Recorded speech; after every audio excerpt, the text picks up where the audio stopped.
কয়েকটা স্পটে দেখলাম মসজিদের কাছাকাছি চলে গেছে।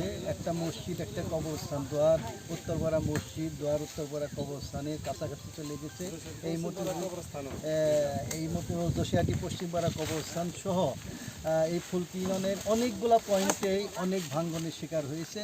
তো আমরা এর মধ্যে কাশিলের কয়েকটি পয়েন্ট দেখলাম। কাশিল পশ্চিমপাড়া, দক্ষিণপাড়া কবরস্থানের কাছে এই পাকা রাস্তা ভাঙতেছে, হাই স্কুল, এবং কাশিল পূর্বপাড়া ওখানে অনেক ভাঙ্গনের শিকার হয়েছে। কাজিরাপাড়া পূর্বপাড়া, তারপরে বাইকপাড়া সহ ভৈরপাড়া, বিলপাড়া সহ বাসাইল উপজেলার এই ঝিনাই নদী যেখান থেকে প্রবাহন হয়েছে প্রায় 30 থেকে 35টি স্পটে ভাঙ্গনের শিকার হয়েছে। তো পানি উন্নয়ন বোর্ডের মাধ্যমে প্রতি বছরই কিছু কিছু পয়েন্টে জিও ব্যাগ ডাম্পিং করা হয়েছে, সেই সকল এরিয়া প্রোটেকশন হয়েছে।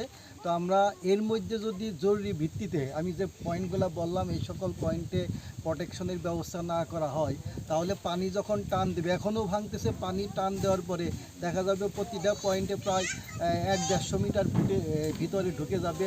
তাতে করে অনেক মসজিদ বিলীন হয়ে যাবে, কবরস্থান বিলীন হয়ে যাবে, অনেক আমাদের এই প্রান্তিক কৃষক সাধারণ জনগণের অনেক বাড়িঘর নদী গর্ভে বিলীন হয়ে যাবে। তো আমি ইতিমধ্যে আমাদের মাননীয় সংসদ সদস্যের মাধ্যমে এই সকল পয়েন্টের ভিত্তিতে মাননীয় পানি সম্পদ মন্ত্রী বরাবর একটি ডিউ লেটার দেওয়া হয়েছে।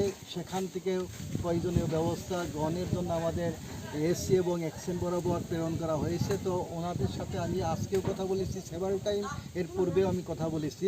তো ওনারা আশ্বস্ত করেছে অচিরেই 2-1 দিনের মধ্যে ওনারা ভিজিট করে এই সকল পয়েন্টে প্রোটেকশনের জন্য জিও ব্যাগ ডাম্পিং করার প্রয়োজনীয় পদক্ষেপ গ্রহণ করবেন।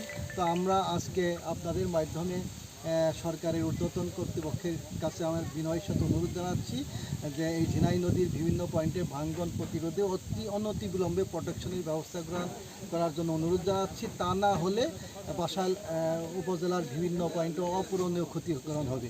তো আমাদের এই ভিজিটে আমাদের উপজেলা পরিষদের নবনির্বাচিত ভাইস চেয়ারম্যান শহীদুল ইসলাম সহ আমাদের স্থানীয় অনেক নেতৃবৃন্দ আমাদের মাঝে আছেন, সাংবাদিকরা আছেন, জনগণরা সকলেই তারা খুব অনেক সংকটের মধ্যেও তারা কিন্তু এই ভাঙ্গন প্রতিরোধে আমাদের পাশে তারা সবসময় সমর্থন দিচ্ছেন, তারা সবসময় দাবি করছেন।